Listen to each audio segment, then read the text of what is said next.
tayong lahat ba ay influencers for Jesus?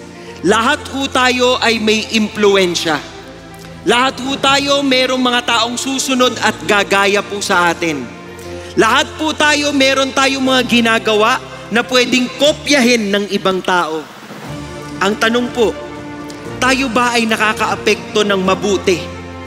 Are we able to positively influence people?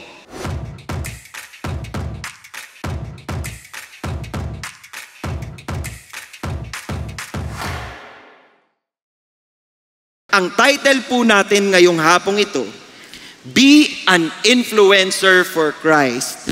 Be Salt and Light. Lahat po tayo may impluensya. Kahit hindi pa kayo social media influencer, may impluensya ho kayo. Merong gumagaya sa inyo, merong nakikinig sa inyo. Pag tinawagan kayo ng kaibigan nyo, niloko niya ako. Matagal ko nang sinasabi sa'yo, liwalayan mo na yan. Tapos susundin ka. Di ba? May impluensya ka. O di kaya naman mga kaklase mo na, hindi ko alam yung mga kabatch ko dito, pag yung mga classmate nyo po, magkokopyahan kayo. O pakopya na. Pakopya muna nung sa'yo. O sige, exchange tayo. O palitan kayo, di ba? May impluensya ka. Merong ibang taong naniniwala sa sasabihin mo. Kaya ho, ang paalala natin sa ating lahat, we have to be an influencer for Christ. Ngayon, if you don't know Jesus Christ, how can you be an influencer for Christ? Kung hindi kayo tight ni Jesus, kahit anong pilit mo maging pinakamagandang impluensya sa ibang tao, walang lalabas dyan. Kasi hindi kayo close eh. Kapag close kayo ni Jesus, may epekto yan. So paano tayo magiging salt and light? Yun po ang tanong. Umpisahan natin. Matthew 5:13. Ang sabi niya dito, you are the salt of the earth. Nung sinasabi ito ni Jesus, this is on the Sermon on the Mount, at ang kanya pong mga kausap ay mga followers niya. Mga ano po niya sa Twitter, hindi, joke lang. Mga followers niya sa Instagram, hindi. Mga followers, ibig sabihin, ito yung mga nakarinig tungkol kay Jesus. Tapos ang dating ho sa kanila, parang magaling tong teacher na to ah. Parang wais tong taong to ah. Parang ito na yata yung inaabangan nating tagapagligtas ah. So people started following Jesus. And so when he said, you, that is an emphatic imperative term, you, kayo mismo, ikaw na nakikinig sa akin ngayon. Ganon ang sinasabi ni Jesus. Ikaw ay asin ng mundong ito. Diba? Ano kayang ibig sabihin nun? Bakit sasabihin, you are the salt of the earth? Ano po ba talaga ang asin? Isipin nyo po dito tayo hinalintulad ni Jesus Christ. Hinalintulad tayo sa isang preservative, antiseptic, flavoring, creates thirst. Kung walang asin, mabubulok tayong lahat. Yun po ang punto. Kaya ako tinatawag ni Kristo yung mga tagasunod niya, mga Kristiyano, as salt of the earth. Kasi dapat kayo ang nagiging preservative sa mundo. Pipigilan ninyo ang kabulukan ng sistema ng kasamaan. Dapat ganun ho ang function natin. Ngayon, nagbigay ng kaunting paliwanag si Jesus. But if the salt has become tasteless, nakatikim na ho ba kayo ng asin na hindi masyadong maalat? Meron na ho? Meron ako naka-experience. Meron na ho bang nagtapo ng asin? Pakiramdam nyo yung asin sa inyong bahay, hindi na magagamit. Meron ba? Wala. Talagang ginagamit nyo lang kahit 10 years old na. Hindi, di ba? Kasi minsan ho yung asin nagbubuo-buo. Di ba? Para hindi mo na siya mataktak. Parang may bato na po sa loob ng bote. Di ba? Nangyayari ho yun kasi yung asin nasisira yung composition niya. Hindi ho siya mabubulok. Ang asin po ay hindi mabubulok dahil preservative siya. Pero pwedeng mawalan siya ng qualities. Katulad ng kanyang alat, yung kanyang consistency. Paano ho nawawala ang alat ng asin? Tingnan natin. If you dilute it with water, science lesson. Pag na-expose po ang asin sa humidity, nawawala rin po ang lasa niyan. Hindi na siya nagiging maalat masyado. Pag kinumbay nyo ang asin sa iba pang flavor. Kaya ho meron ditong mga mag-i-Starbucks sa inyo, salted caramel something. Pag ininom nyo ba yun maalat? Di ba hindi? Kasi pag hinalo mo na yung ibang lasa, humihina yung alat. Nagiging parang design na lang siya, no? Ito pa, changes in highly acidic environments. Dito po sa research na ginagawa ko, apparently, kapag po ang asin ay itinabi nyo for example, sa lalagayan ng suka, okay? At yung lalagayan ng suka ay hindi masyadong sarado. Yung asin po ay mag-a-absorb ng lasa ng suka. Kaya parang hindi mo na malasahan yung alat kasi parang nahawa na siya dun sa mga katabi niya. Kaya sinasarang mahigpit yung mga lalagayan ng asin. At syempre po, walang lasa yan kung impure. Hindi puro ang asin na ating kinakain. Ilagay natin yung ating mga sarili bilang asin. Kasi sabi ni Jesus, tayo daw po ay asin. Paano nawawala ang alat natin? Unang-una po, pag tayo nagkukompromiso. Pag tayo po ay gumagawa ng kasalanan, nawawala ang epekto natin bilang mga Kristiyano dito sa mundo. Dahil tayo po ay mga sumusunod lang rin sa mga lakaran ng mundo. That is the challenge. Spiritual dryness po. Pag kayo dry na dry, wala ho kayong prayer time, wala ho kayong quiet time, hindi ho kayo nagbabasa ng Bible, ano ang nangyayari sa inyo? Humihina po ang effect ninyo. Humihina po ang alat ninyo at hindi nararamdaman ng mga kaibigan nyo, kaopisina nyo, kapamilya nyo na kayo ay kay Kristo. Kasi parang katulad na lang tayo ng ibang tao. Bad company. Sinabi po sa scripture, bad company corrupts good morals. Diba? Hindi naman ho sinabing magkulong tayong lahat dito sa simbahan. Pero kapag ang lagi nyo hong kasama masasamang impluensya, hihina rin po yung inyong alat. Pressures of the world. Ito po nangyayari sa Kristiyano ngayon. Natatakot ho silang magsalita ng tama dahil natatakot silang makancel. Natatakot silang mabuli o mabash online. Natatakot silang mawalan ng likes. Natatakot silang mawalan ng friends. Mga kaibigan, kung tayo po ay magpapapressure sa mundo, mawawala po yung alat natin bilang Kristiyano. And ultimately, the lack of knowledge of truth. Kung wala tayong kaalaman, hindi natin alam ang tama sa mali, we will continue to be impure. At pag tayo po ay hindi puro at sa Panginoon, tayo po ay magkakandaloko-loko. Malinaw po ba? Ito po ang problema ng mundong kinalalagyan natin. At kung tayo pong mga Kristiyano, gusto natin sa simbahan lang tayo. Diba? Ito salt shaker. Dito lang ako sa mga kapwa ko asin. Hindi kami lalabas dito. Diba? Wala kang epekto. Kahit anong gawin mo, asin ako, asin ako. Pero kung hindi ka lalabas sa lalagyan yan, wala kang magagawa. So wag lang ho tayo dito sa loob. Lumabas po tayo. I-spread po natin. Kung alam natin ang tama, impluwensyahan po natin ang iba. Kasi kung ganun po tayo, we are no longer good for anything. Wala ho tayong silbi. Pag ganun po tayo bilang mga Kristiyano, baka kailangan nating pag-isipan ulit, Kristiyano ba talaga ako? Pag-isipan po natin yon. Kasi kung hindi po, you are no longer good for anything. Itatapon na lamang tayo. Kailangan makihalubilo po tayo sa iba. We have to associate with other people so that we can also lead them to Jesus. Tingnan po ninyo si Jesus Christ, ang halimbawa po niya. In Matthew chapter 9. In Matthew chapter 9 verses 10 to 11. Then it happened that as Jesus was reclining at the table in the house, behold, many tax collectors and sinners came and were dining with Jesus and his disciples. This was after he had taken Matthew to be his disciple. Si Matthew po ay isang tax collector. Tax collector, okay? Ngayon po, nag-imbita siya ng kainan sa bahay. Kasama ho niya si Matthew at yung kanyang mga disciples. Siyempre si Matthew may office mates. Bit-bit po ni Matthew yung mga kapwa niya tax collector. At may mga iba pa pong sinners na sumama sa kanila. Bakit po sinners ang tawag sa kanila? Ang mga Hudyo po, galit po sila, yung mga leaders nila, galit sila sa mga tax collectors. Bakit po? Kasi sila ay kurakot. Diba kaya nga galit yung mga tao sa pagsingilan na ng tax? Kasi ang nasa isip natin, baka kukurakutin lang. Ba?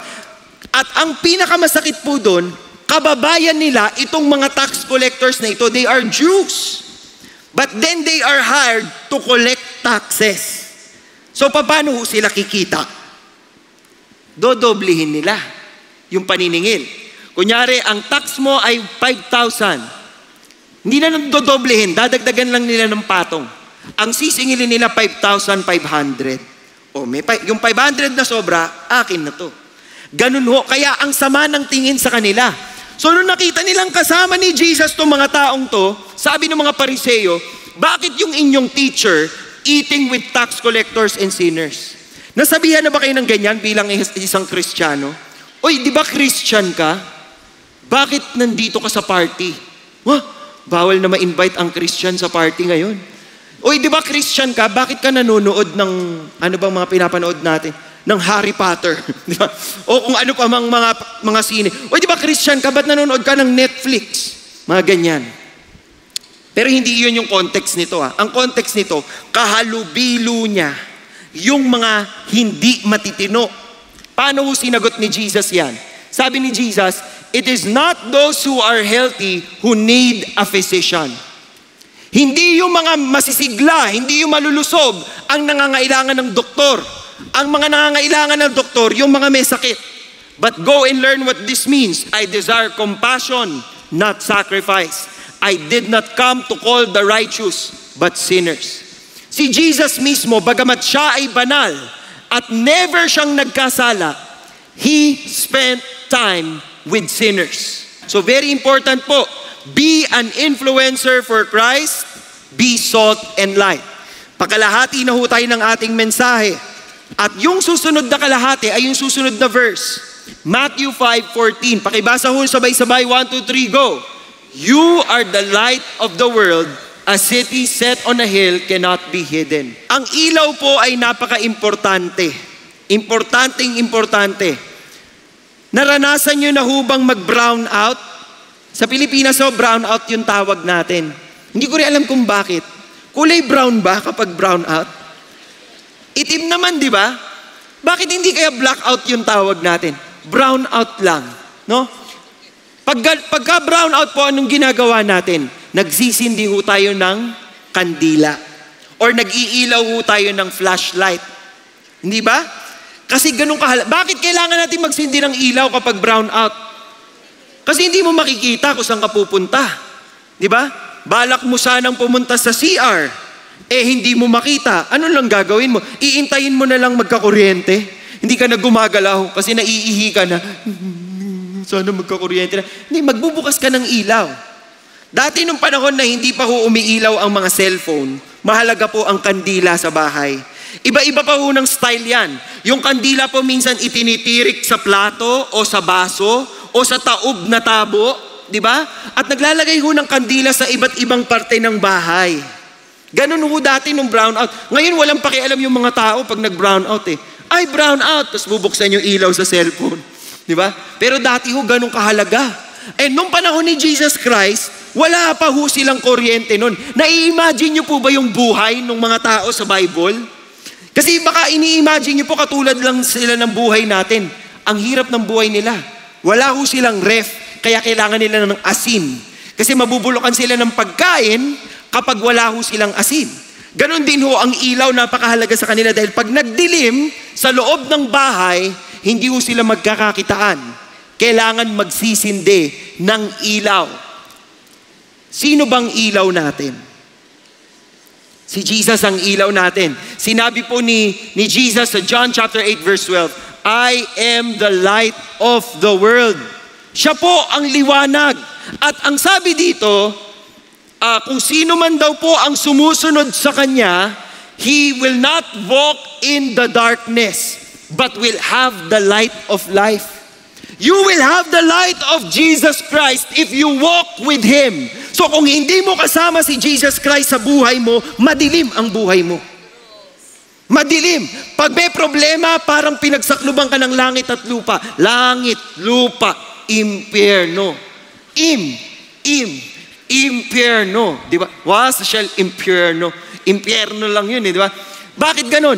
Kasi kapag wala kayong liwanag, sumusunod kayo sa dilim. At pag sumusunod tayo sa dilim, pwede tayong malaglag, madapa, magkamali, magkasala, at gumawa ng something na makakasira sa pamilya, makakasira sa buhay, makakasira sa trabaho, makakasira sa pag-aaral. Yan ho ang nangyayari sa mundo ngayon. But we have the light. We have Jesus. No? Sabi ho ni Apostle Paul, even if our gospel is veiled, it is veiled to those who are perishing, in whose case, the God of this world. Sino ba ang God of this world? Sino po ang God of this world? Si Satan po, the devil. Di ba? The devil has blinded the minds of the unbelieving. Yung mga hindi pa po naniniwala kay Kristo, bulag. Bulag ho yung kanilang paningin. Kaya hindi nila nakikita ang katotohanan. And then, sabi po dito, so that they might not see the light of the gospel. Pilit pong hinaharangan ng kalaban yung liwanag ng gospel. At dahil ganun ho yung nangyayari, napakahalaga na lahat ng Kristiyano, bit natin yung liwanag ni Kristo. Kasi kung marami pang taong hindi naniniwala kay Kristo, at tayo po mga Kristiyano, nandito lang sa CCF, dito lang tayo magliliwanag. Kahit mabulag na tayong lahat dito dahil sa sobrang liwanag natin, hindi pa rin nila nakita si Kristo. At nagkamali tayo. We lost the opportunity to influence others for Jesus. Diba? So lalabanan po natin ito at ang kalaban ng kadiliman ay liwanag. Kaya nga ho sinabi ni Jesus Christ, nor does anyone light a lamp and put it under a basket. Hindi nga, di ba pag brown out, ito na, may kandila na, itabi mo sa cabinet. Hindi. Di nasunog yung bahay nyo dun. May mga damit-damit pa dun, di ba? Hindi, inilalabas yun. Di ba? You don't put the light in the basket or under the basket, but on the lampstand so that it gives light to all. Ang gusto ho natin, magliwanag tayo. Ang tanong ngayon, nasa iyo ba siya? Kasi kung na kay Kristo ang liwanag at gusto mong magliwanag, tanungin mo sarili mo, nakikita ba si Kristo sa akin? Kasi kung hindi nakikita si Kristo sa buhay natin, ang labo natin. May kadiliman tayo. Hindi ko hinihingi na tayo'y perpektong tao. Pero bawat tao pong sumusunod kay Jesus Christ, tumitino. Nagtitino, lumilinis ang buhay, mas nagiging masunurin kay Kristo, nagde-develop sanctification, nasa-sanctify, nalilinis. Yun po yung kailangan nating gawin. Kaya dapat magliwanag tayo. Kaya ang utos ni Jesus, hayaan mong magliwanag. Let your light shine before men in such a way that they may see your good works. Ano ang ibig sabihin nito? Ibig sabihin po ba nito, gagawa lang tayo ng mga good works? Ibig sabihin ba nito, lahat ng outreach, a-attendan po natin? Ibig sabihin po ba nito, pag sumweldo tayo, papamigay natin sa mga tao? Ibig sabihin po ba nito, talagang kalimutan na natin ang ating mga sarili? Maging tao na lang tayo para sa ibang tao. Ang ibig sabihin po nitong good works na to, kahit po, ganito yan kahit po kayo ay magpa-feeding program araw-araw. Okay?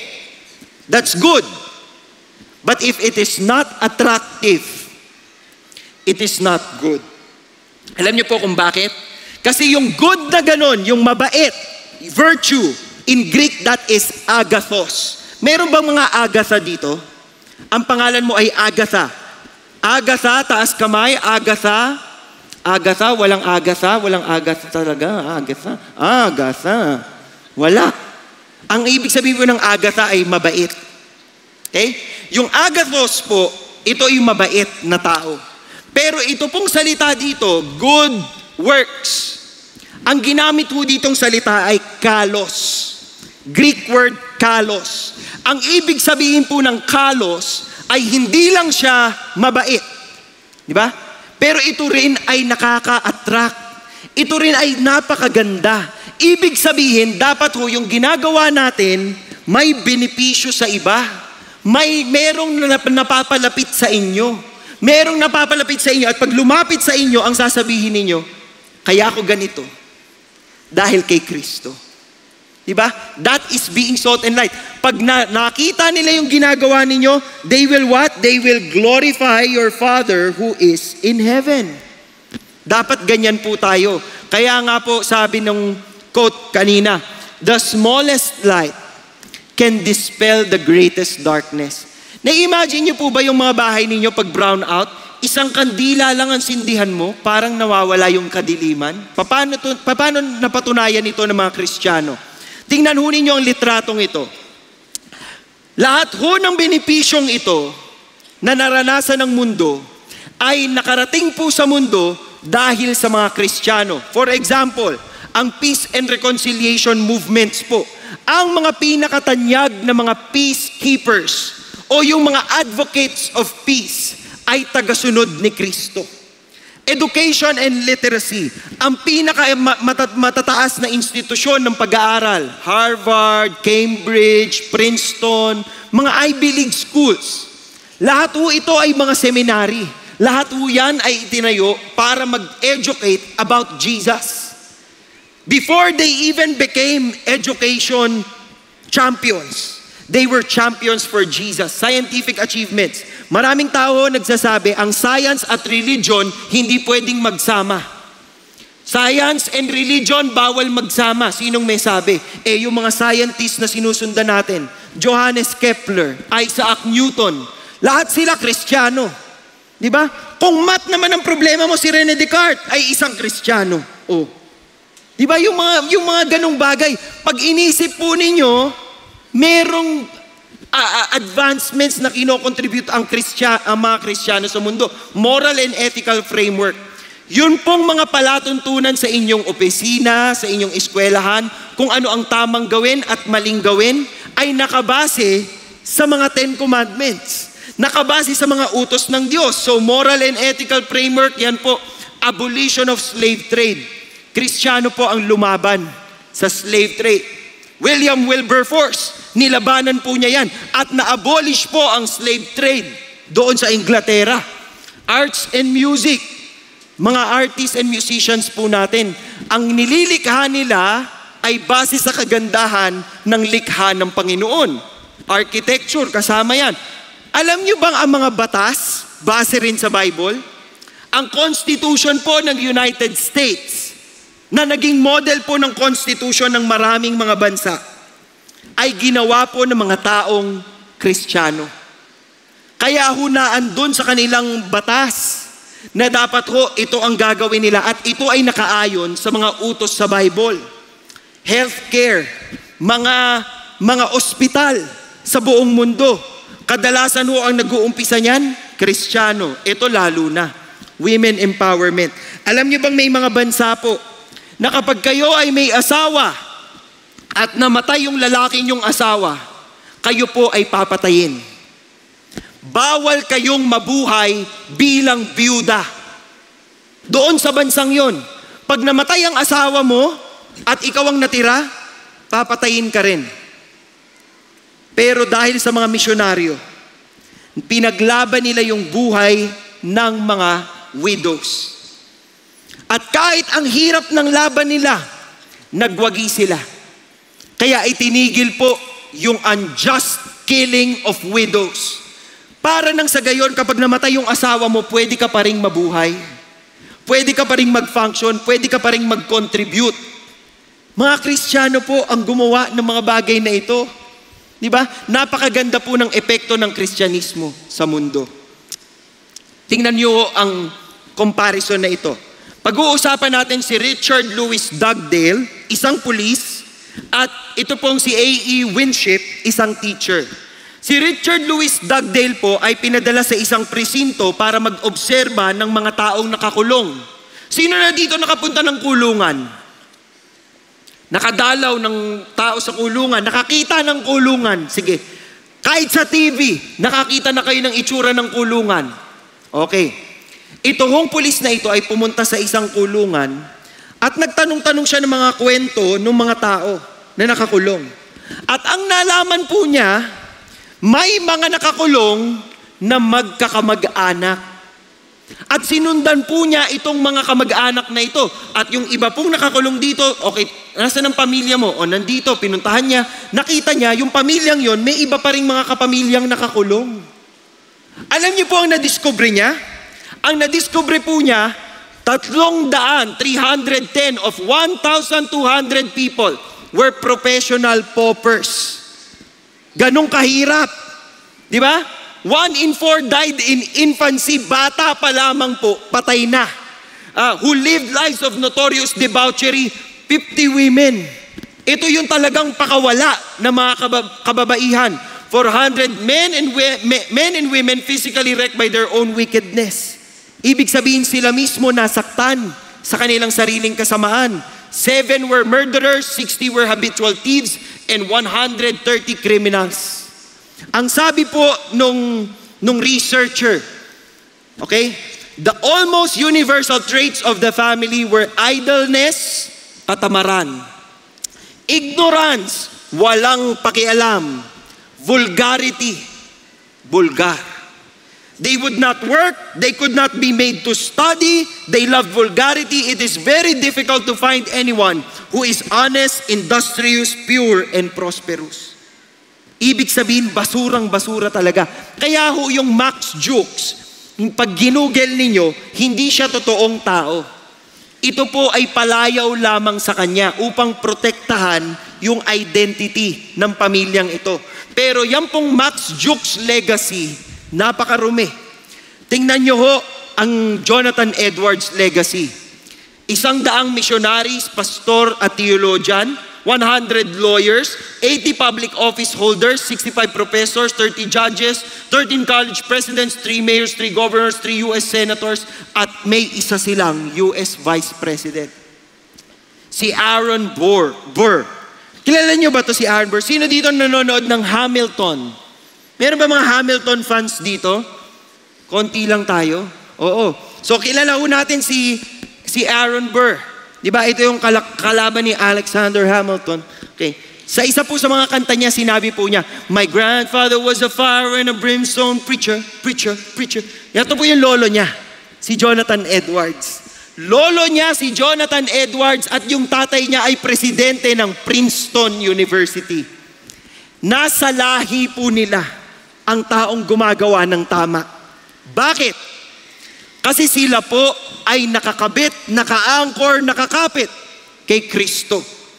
At kapag kayo ay good influencer for Christ, kayang-kaya nyo hong baguhin ang takbo ng kwento ng inyong pamilya, ang kwento po ng inyong buhay. Ngayon, ang tanong ko sa inyo, baka ang tanong nyo pala sa akin, baka kaya nilang gawin yan kasi nasa kapangyarihan sila.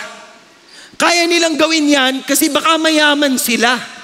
Kaya nilang gawin yan kasi in authority sila. Paano naman ako? Simpleng tao lamang ako.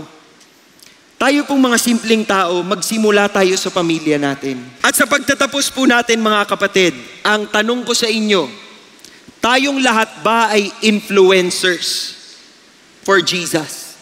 Lahat ho tayo ay may impluensya. Lahat ho tayo merong mga taong susunod at gagaya po sa atin. Lahat po tayo, meron tayong mga ginagawa na pwedeng kopyahin ng ibang tao. Ang tanong po, tayo ba ay nakakaapekto ng mabuti? Are we able to positively influence people? How do we do that? How do we influence our families? How do we influence our relatives, our classmates, our workmates? Inuumpisahan po yan sa pagbibigay ng ating buhay kay Kristo. Kapag po ang buhay ninyo ay wala sa kamay ni Kristo, hindi ho kayo magtatagumpay. Hindi ho kayo magiging mabuting impluensya. Kayo po ay makakakopya lamang sa kung anong ginagawa ng mundo. So the challenge for us is this. Can we commit that starting today, we will influence others for Jesus Christ? Kung yan po ay dasal sa inyong puso ngayon, ipagdarasal natin yan. Can you all close your eyes and bow your heads? At sa mga kanina pa po naka-close your eyes, ituloy nyo na po. Dire-diretso na. Okay? Close our eyes and bow our heads. Panginoon, lumalapit po kami ngayon sa inyo at ina-acknowledge po namin ang mensaheng ibinigay mo sa amin. I may diin na kami po ay asin at ilaw, hindi lamang po sa buong mundo, pero more importantly sa aming mga pamilya. Inilagay niyo po ang bawat isa sa amin sa mga lugar kung saan pwede kaming maka-impluwensya.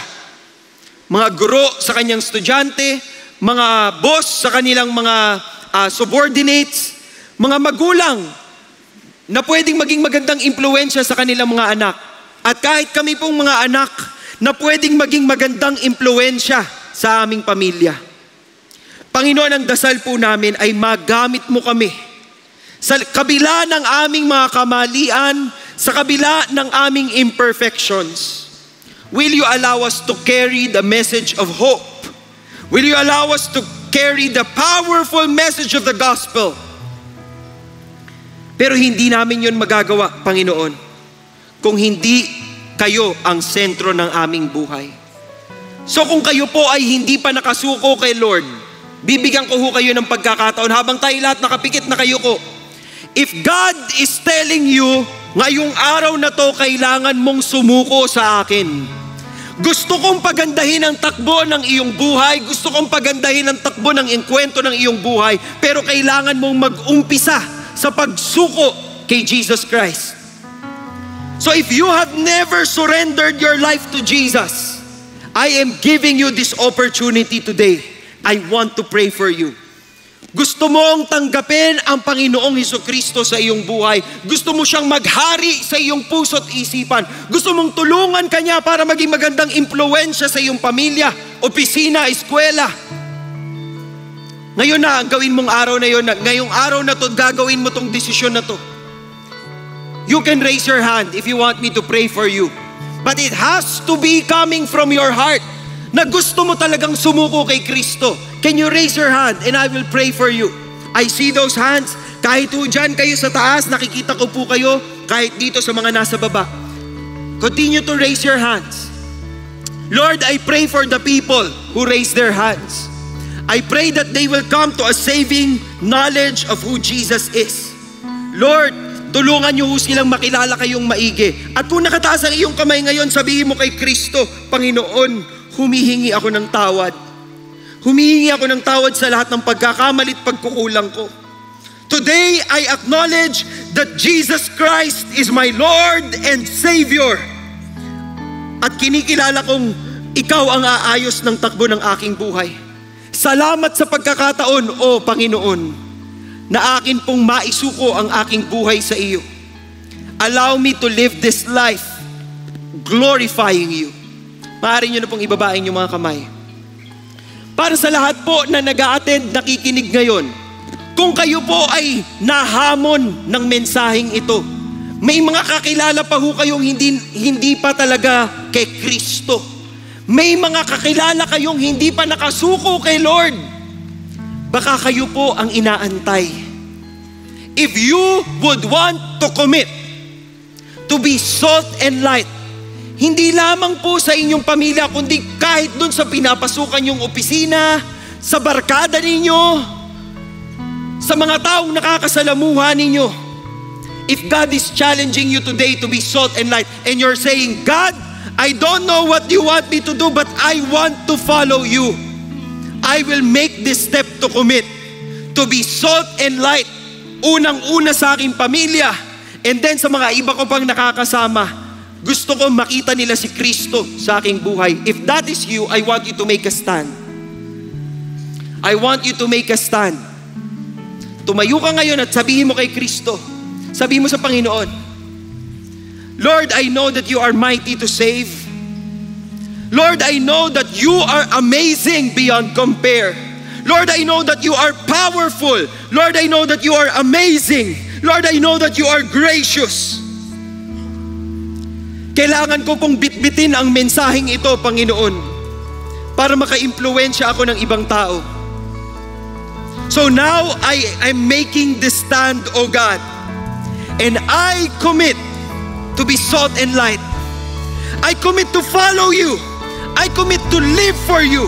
I commit to glorify you. Panginoon, maluwalhati kayo sa aking buhay. And we commit all our lives today that we will be salt and light to the world.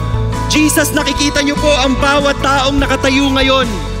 And if we can influence just one soul, Lord God, we would have done an amazing thing. So allow us that privilege, oh God.